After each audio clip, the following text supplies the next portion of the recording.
Hi guys, welcome to our kitchen. Today we're gonna share with you how to make Russian style fried potatoes. These fried potatoes are absolutely delicious and it's one of my favorite side dishes. So let's go and show you guys how we make it.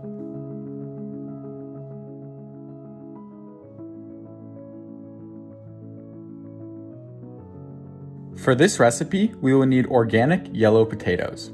Wash your potatoes. Cut them in half and then slice them. Pour avocado oil into a pan, then add the potatoes.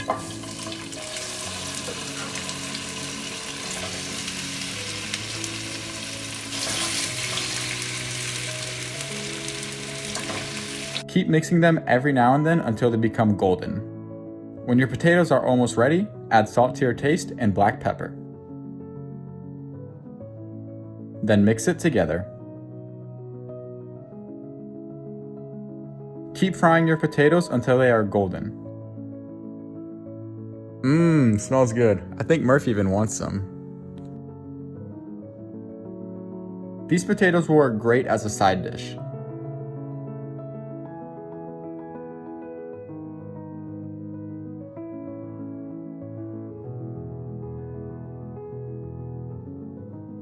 If you enjoyed this video and want to see many more delicious recipes just like this one, make sure to like, comment, and subscribe. We'll see you in the next one.